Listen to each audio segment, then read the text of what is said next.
ഷറഹ് സദർ. മനുഷ്യന്റെ ജീവിത ലക്ഷ്യം തന്നെ ഇതാണ്. ഏതൊരു അമൽ സ്വീകരിക്കണമെങ്കിലും ഇത് ചെയ്തേ പറ്റൂ.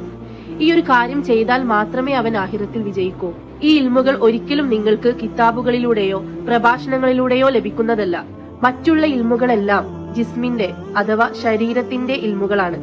അത് ഈ ഭൂമിലോകത്ത് മാത്രമേ അവന് ഉപകരിക്കൂ. പക്ഷേ ശരീരം നമുക്കിവിടെ ഉപേക്ഷിച്ചു പോവാനുള്ളതാണ്. നമ്മുടെ ഹക്കീക്കത്ത് റൂഹാണ്. അള്ളാഹു എന്ന നാമം ഖൽബിൽ ആക്ടിവേറ്റ് ആക്കുക എന്നതാണ് അതിന്റെ പ്രാഥമിക ഘട്ടം. ആ നാമം കയറ്റുന്നത് ഖുർആനിൽ പറഞ്ഞ മുർഷിദായ വലിയിന്റെ സഹായം കൊണ്ട് മാത്രമാണ്. കാരണം അവർക്കാണ് അള്ളാഹു ആ ഡ്യൂട്ടി നൽകിയിട്ടുള്ളത്. എന്നാൽ ഇന്ന് ഖൽബിന്റെ ദിക്ർ എന്താണെന്നോ ഖൽബ് എന്താണെന്നോ എന്ന് പോലും അറിയാത്തവരാണ് ആധുനിക പണ്ഡിതർ. ഖൽബ് എന്നാൽ ചിന്തയല്ല, മനസ്സല്ല, ഓർമ്മയല്ല, ബുദ്ധിയുമായി ബന്ധപ്പെട്ടതുമല്ല, നമ്മൾ കാണുന്ന മാംസളമായ ഹൃദയവുമല്ല. ഖൽബ് എന്താണെന്നും ഖൽബിന്റെ ദിക്ർ എന്താണെന്നും അറിയാത്തത് കൊണ്ട് തന്നെയാണ് ഈ സമുദായം ഇത്രയും വിഭാഗങ്ങളായി പിരിഞ്ഞത്. പരിശുദ്ധ ഖുർആനിൽ പറയുന്നു, നിങ്ങൾക്കറിവില്ല എങ്കിൽ നിങ്ങൾ ദിക്റിന്റെ അഹലുകാരോട് ചോദിച്ചു നോക്കുക എന്ന്. എന്നാൽ ഇവിടെ ഇബ്ലീസ് തഫ്സീർ മാറ്റി വഞ്ചിച്ചു. ഇനി ദിക്ർ എന്ന് മനസ്സിലാക്കിയവരാണെങ്കിലും അവർ നാവ് കൊണ്ട് ചൊല്ലുന്ന ദിക്ർ, ശ്വാസം കൊണ്ട് ചൊല്ലുന്ന ദിക്ർ അതുപോലുള്ളവയാണെന്ന് തെറ്റിദ്ധരിച്ചു. റസൂൽ സല്ലല്ലാഹു അലൈഹി വസല്ലമയുടെ പ്രബലമായ ഹദീസാണ്, അല്ലാ അല്ലാ എന്ന് പറയുന്നവർ ഇല്ലാത്ത കാലം ഖിയാമത്ത് വരുമെന്ന്.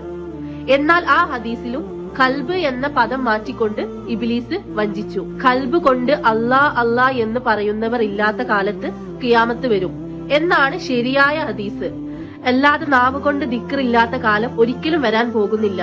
അത് അവസാന നാൾ വരെയും വർദ്ധിച്ചു വരികയേ ഉള്ളൂ. അപ്പോൾ നമുക്ക് ചിന്തിച്ചാൽ മനസ്സിലാക്കാം, ഈ കാലഘട്ടത്തിൽ ഖൽബിൽ അള്ളാഹുവിന്റെ ദിക്ർ മുഴങ്ങുന്നവർ പോയിട്ട് ഖൽബ് എന്താണെന്ന് പോലും അറിയാത്തവരാണുള്ളത്. അതെ, ലോകം ഖിയാമത്തിന്റെ അങ്ങേയറ്റത്ത് എത്തി നിൽക്കുന്നു. ഈ കാലഘട്ടത്തിൽ തന്നെയാണ് ഖിയാമത്ത് സംഭവിക്കുന്നതും. പരിശുദ്ധ ഖുർആനിലെ ഇതുവരെ ആരും പറഞ്ഞു തരാത്ത ആത്മീയ പൊരുളും എന്താണ് ഷറഹ് സദർ എന്നും അത് എങ്ങനെ കരസ്ഥമാക്കാമെന്നും അൽറ മിഷൻ ക്ലാസ്സിലൂടെ വിശദീകരിക്കുന്നുണ്ട്.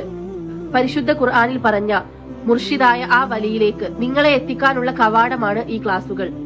അതിനോടൊപ്പം തന്നെ ദീനിലാഹി എന്ന ഈ ഒരു ഗ്രന്ഥം നിങ്ങൾക്കും സ്വന്തമാക്കാം. സ്ക്രീനിൽ കാണുന്ന നമ്പറിൽ കോൺടാക്ട് ചെയ്യുക.